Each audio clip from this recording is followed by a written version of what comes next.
At this point, you have to ask yourself, when will it be enough for Dell? Will domination of monitors? Then you guys will chill out, maybe?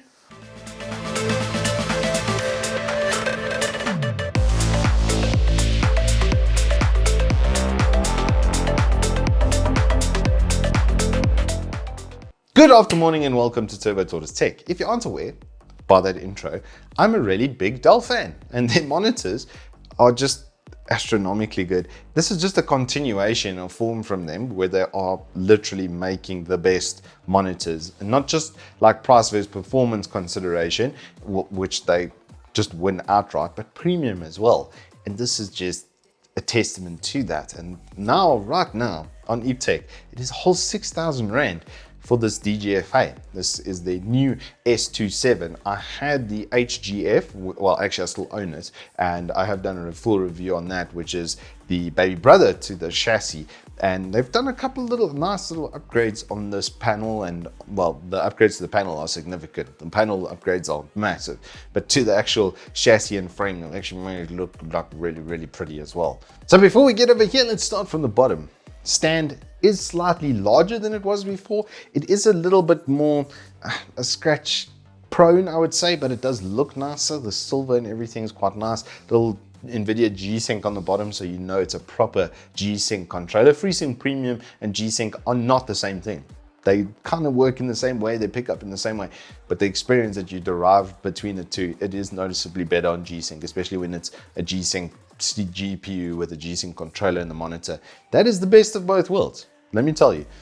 The periscope neck is basically identical to the previous generation. It still goes up and down basically the exact same amount of distance. I mean, from the bottom over there all the way to the top over there, I mean that's quite a distance. It's about 15 centimeters. I'll put the exact amount on the screen. And then the tilt as well, forward and back, is usually about 25 degrees or so, is what they'll generally make. You can see it doesn't go the furthest forward. So if you want to have it above, like looking down at you, there might be a small limitation there. But most of us, I think, are going to want it center on like that. And if you're really tall, then you can still tilt it up so that even if you are, you know, if your desk is like on the floor and you're sitting above it, then you can tilt it up towards you. It does also do a full 270 degrees from one side to the other. So you can have it in portrait mode on literally either side in either orientation, which is quite nice. And something that I really like is actually where the ring is on the back over here, you can actually see the exact lineup marks for the frame. So if you want to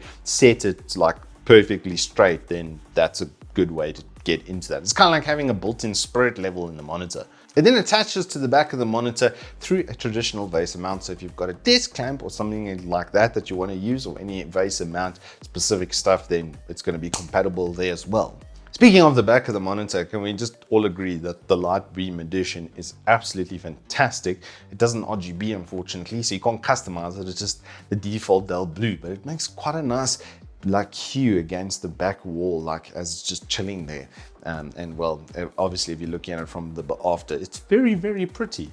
Then on the bottom left, it's the traditional Dell joystick setup where everything is basically controlled on the OSD via the joystick up top, but you can then set shortcut keys. So if you want to be able to jump straight into brightness and contrast or anything, you know, gaming related, or well, you can set whatever you want to be on those shortcut keys, which is quite nice. But yeah, from there you can then just jump straight to that setting without having to go through the whole OSD, which I do quite like. Then as far as ports and stuff go, there is a kettle plug all the way on the far left. You've got your display port, which is set towards the middle, which is probably what you're going to be using to get that 1440 165. Then two HDMI 2.0s next to that, and then a USB 3 pass-through, which then splits off into 4 extra USBs. And the ones here on the bottom left are very convenient.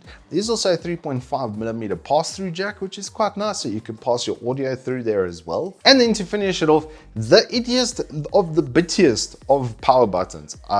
I both like and dislike this thing. It's cute and it feels nice, but it's very small. And sometimes if you're not initiated with Dell, you might be hunting for that for a while. So it is there on the bottom right. Moving back around the front of the panel though, the front chin is very slim. They've done the exact same setup there, nice slim bezeling around the edges, well, open bezeling, but there is obviously a bleed in there. So if you are looking at this full monitor to monitor, corner to corner, that might be a bit of an issue for you. If you're going to set up a span display, then you're probably going to have, I would say that's a 3 or 4 millimeter bleed on either side. So it becomes 8 mils with a gap. So it's nearly a full centimeter of gap in between those. But now we move on to the most important part of this specific monitor, which is its panel and everything Dell have done here to just really go a little bit mental. Even at the normal price point of 8,000 Rand, their competitors for this kind of spec are generally 10 to 11K.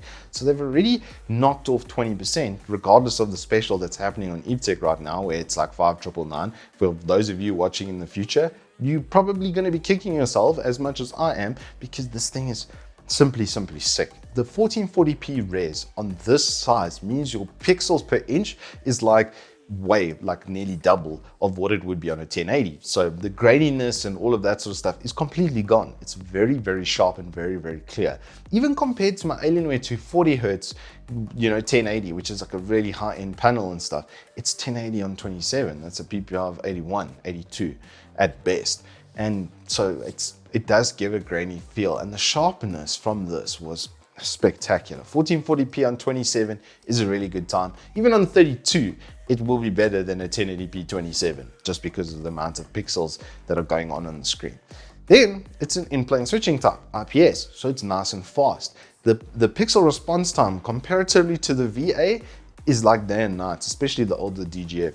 The S2721DGFA that I tested, that DGF, was much better on its VA than the other 27, like day and night. I mean, it was 1% of what I'd experienced smearing wise on the other 27. But this, there is nothing. IPS, fast IPS, is still the best where gaming is considered. This monitor though also has HDR400. But it's kind of gimmicky. It's not really working the greatest. I honestly didn't feel like the color palette on that was better than the standard ones, especially the mobile RTS mode on these Dells just is the right amount of saturation.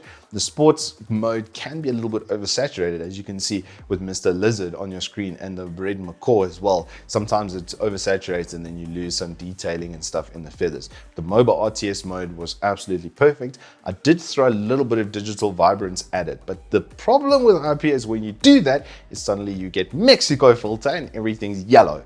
So to combat that, what you got to do is then pump that brightness up. So I settled on about 90%, 80% worth of contrast, no on-screen saturation increase, and 10% in NVIDIA control panel. Then it looked very So if you were looking for settings for this to make it look the best, in my opinion, that is the way to make it look the best. Now, because it's also a 165Hz G-Sync, even when you don't get 165 Hz, it still feels really good. I was playing some Need for Speed yesterday with my boy Dean, and we were busy cruising around in the environments of heat, which just, especially at night, they just pop on this monitor because of that good IPS color ratio vibe life. And it just felt really good, even though I was only getting 80 FPS. Like that's what my average is on 1440p. Unfortunately, I'm still rocking a 2070 Super. I've been trying to wait for, RTX to kind of settle a little bit, with stock and supply and all that kind of stuff. So yeah, my GPU is a little bit long in the tooth to run this, but like CSGO, for instance, 300 FPS there, absolutely no problems. Performance, still fantastic. It's not as good as the 240. There is a noticeable difference between the two, but like I said, color reproduction and sharpness on this is kind of unparalleled. Amongst all the Dell monitors I've used, this has had the best default saturation out of box, out of all of them. So in conclusion, at its base MSRP, it was already a pretty good deal, but now it's on Evetech at 6 grand. 6,000 Rand for this thing. I thought they were being a bit mad with the S2721DGFA when that was like 8.5 MSRP, but even at 8K MSRP, this thing's already very strong. And then like I said, at the moment, they literally have chopped 2K off the top of it.